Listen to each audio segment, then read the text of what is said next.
Richards, the rock legend who roasts for a living.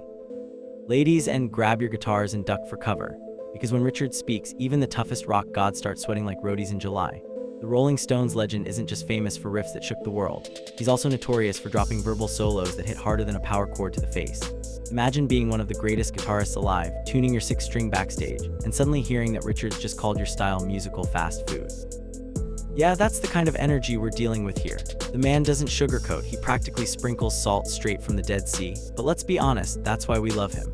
He's like rock and roll's grumpy uncle at Thanksgiving, always with a drink in one hand and a brutally honest opinion in the other. And whether you agree with him or not, his one-liners are legendary.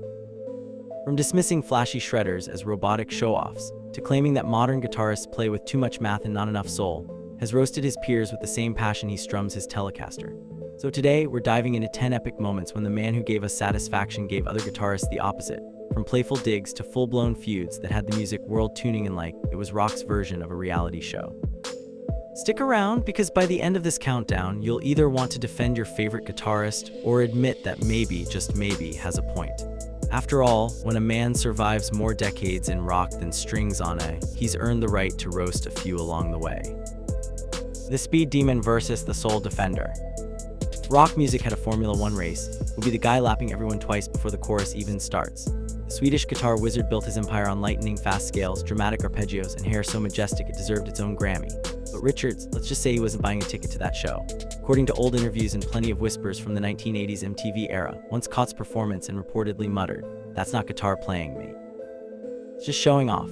Coming from that's like getting a disapproval letter from rock's original teacher.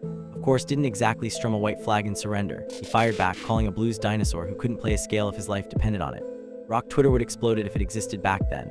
What we got instead was a legendary debate that split fans down the middle. Feel versus technique, groove versus speed, cigarette in hand blues versus conservatory-trained shredding. And honestly, they both had a point.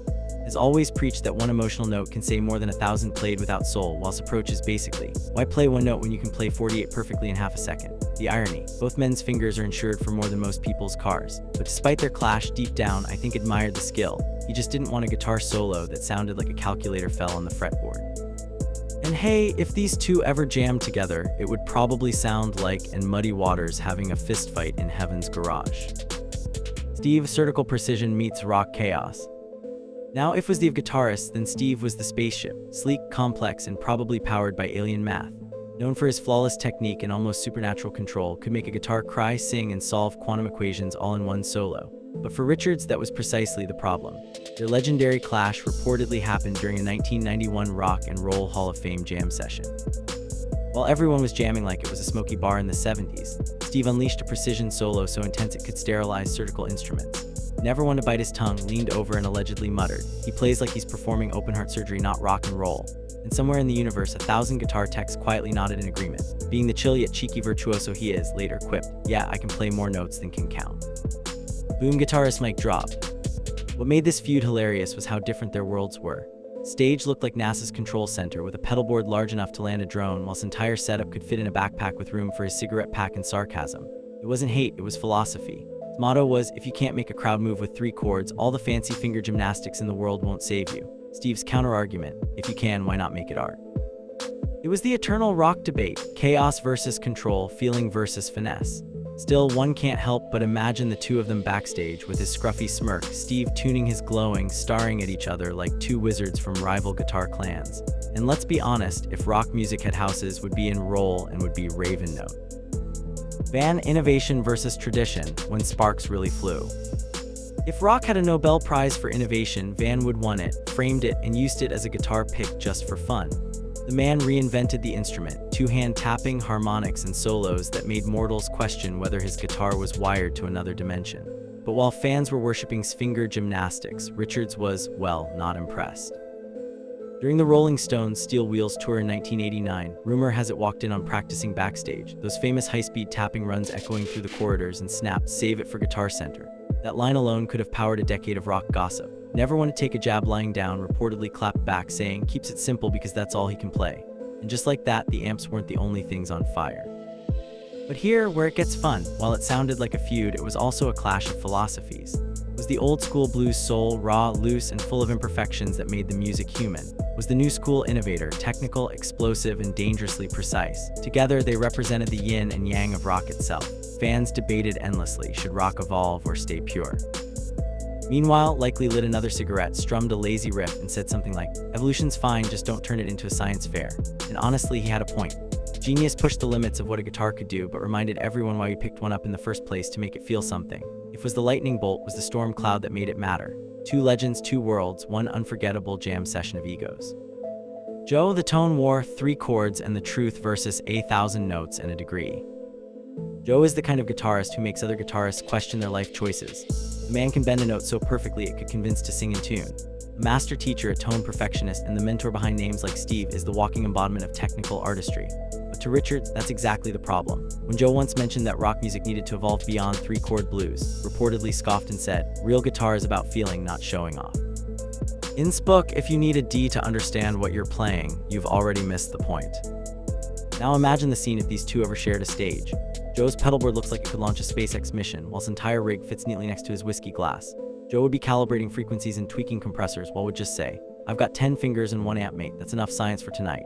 Rumor has it that Joe's camp fired back subtly, saying wouldn't know good tone if it bit him, but to be fair, his tone did bite, just in a bluesy, back alley kind of way. The funny part, both men are absolutely right in their own worlds. Joe's precision and futuristic soundscapes expanded rock's possibilities, while simplicity kept it grounded in its gritty, emotional roots. It's like comparing a Tesla to a vintage, both iconic, both powerful, but one purrs while the other growls. Fans still debate who's right, but maybe the answer is neither. Because at the end of the day, as one said, if it makes you move, it's good music.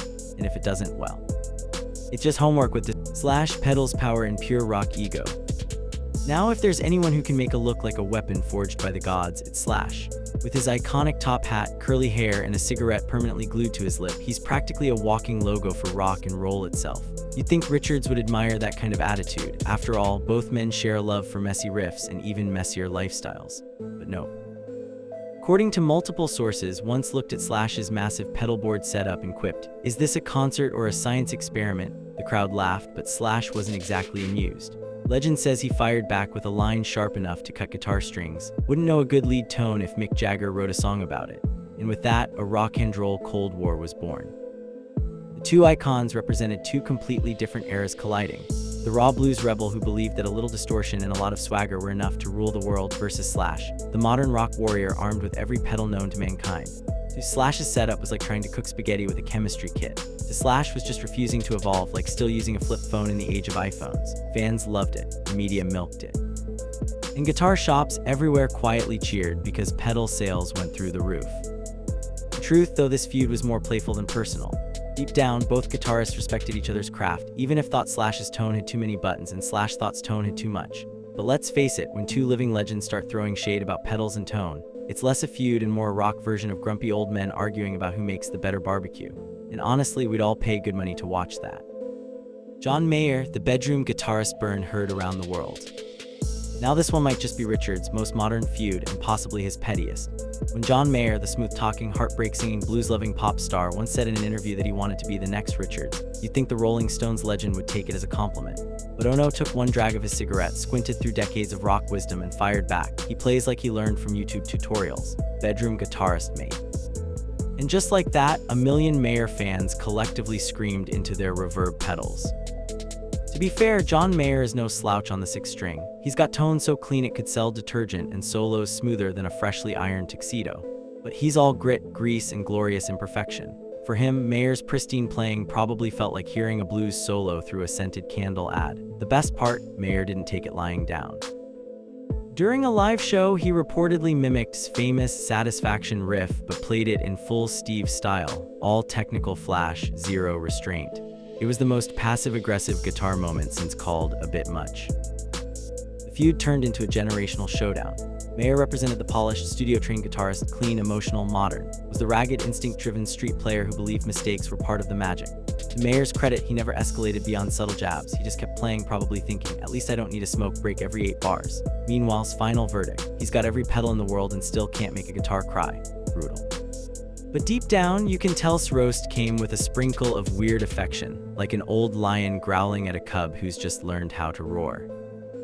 The friendship that turned into a guitar Cold War. Now this one's not your typical rock feud. It's more like a slow-burn soap opera with guitar strings. Richards and go way back to the golden age of British blues when both were trading riffs, leather jackets, and probably the same ashtrays. But as time went on, that friendly competition turned into something more frosty. Once joked that was too polite to play the blues, saying his guitar sounded like it was apologizing for something. And while that might sound like an insult, delivered it with the kind of grin that made you wonder whether he was teasing or testifying. On the other hand, allegedly told a friend, his timing is always off, but at least it makes him sound human. Which, let's be real, is British politeness for yeah, he's a mess, but a charming one. These two titans had wildly different philosophies, with the refined blues scholar, carefully bending notes with surgical control and emotional precision, while was the chaotic outlaw who believed a song should sound like it might fall apart any second. Fans dubbed their rivalry the gentleman versus the pirate. And to make things juicier, there was always that underlying tension about who truly carried the torch for the blues. When concerts became stadium events, would roll his eyes and say, the blues were never meant to have corporate sponsors. Meanwhile, probably thought's definition of sound check was just strumming until something didn't buzz. Still, despite all the teasing, there's no denying mutual respect beneath the jabs. Once called the soul of rock and roll, and has admitted that could make a guitar whisper secrets. So yeah, they may not send each other Christmas cards, but if there's ever a celestial jam session up above, you can bet these two will be there, tuning up like a perfectionist, and showing up 10 minutes late with a grin, a riff, and a story about how he accidentally invented another chord. Jimmy Page, the wizard versus the rebel, a clash of guitar philosophies. Ah yes, Richards and Jimmy Page, the ultimate showdown between rock's most mystical magician and its most unapologetic outlaw. On paper, these two should have been best friends, both British, both gods of rhythm and riff, and both allergic to moderation. But nope, once said in an interview that Led Zeppelin's sound was a bit like a freight train with no brakes, and not in a complimentary way. He claimed their songs were too heavy, too noisy, and missing the groove. Meanwhile, Page reportedly shrugged it off with a smirk, saying, "This idea of innovation is tuning his guitar differently and calling it art. Rock burn level, volcanic." The truth is, these two icons lived on opposite ends of the musical spectrum. The blues in its dirtiest form, raw chords, honest mistakes, and emotional grit. Page, on the other hand, was a studio sorcerer, layering tracks like a mad scientist brewing thunder in a cauldron. To Zeppelin's over-the-top epics felt like musical theater. To Page's minimalism was charming but ancient. Fans still argue who was more raw.